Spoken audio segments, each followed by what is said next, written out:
This Morning Doctor explains how to test for diabetes. Type 2 diabetes affects more people than ever nationwide, with almost 9 in every 10 of the 4.6 million sufferers having the condition. Its treatment can involve a combination of diet and lifestyle changes, and medication, which could lead to the condition being cured in up to 50% of cases. After being diagnosed in 2015, Gary Rimmer rejected the drug metformin, often prescribed to sufferers, instead treating himself by changing how he lived. He began walking around the block a bit faster and eating healthily, before being inspired by his brother to take running. Now, he can't live without it. Running is so important to me now to manage my diabetes. Never thought I'd be saying that. It's hard, but I love the sense of achievement I get, even on training runs during the cold, dark winter nights. Gary has now outrun type 2 diabetes, which is firmly under control, earning him applause from his diabetes nurse. Research into type 2 diabetes has shown it can be reversed for sufferers that have had the condition for up to 4 years. It is certainly possible to wake up the insulin-producing cells of the pancreas by losing a substantial amount of weight, said Professor Roy Taylor at Newcastle University, who has led research into reversing this condition. This happens because the fat content in their pancreas decreases. Previous studies have shown that fat stops insulin release. The insulin-producing cells recover their special function, and this continues providing fat is not allowed to accumulate.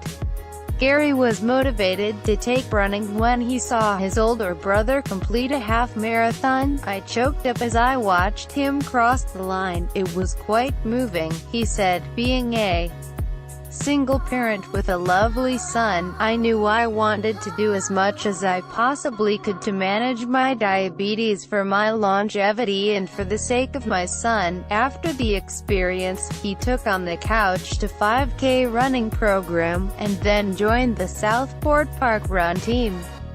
He now runs almost every weekend.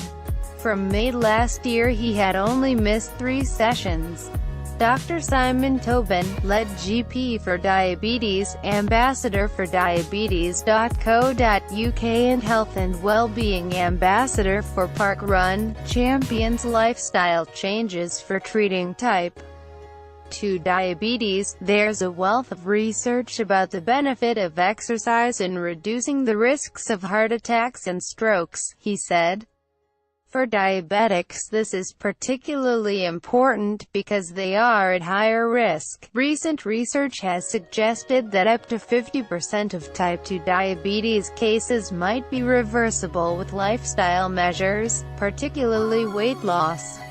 When Gary was diagnosed with type 2 diabetes, he weighed 96 kilograms and had a waistline of 40 inches. "I had recently struggled to stop smoking, enjoyed a drink now and then, had high cholesterol, and my diet was full of saturated fat and contained almost no fruit and vegetables," he says. On top of that, I hadn't done any physical activity for more than 20 years, as well as running. Gary also changed his diet to treat his condition.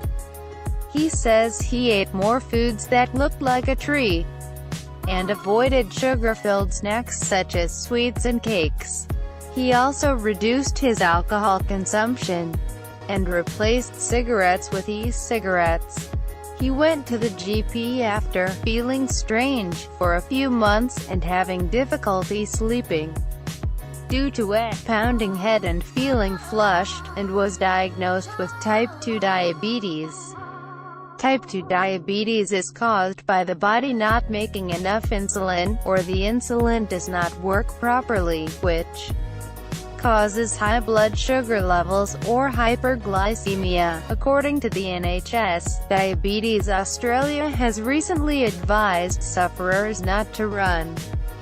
However, this advice may only be relevant to a small number of people who have foot conditions, according to Dr. Simon Tobin. As a rule of thumb, if you're diabetic and able to run, it's probably safe to run, but if you're not sure, ask your doctor.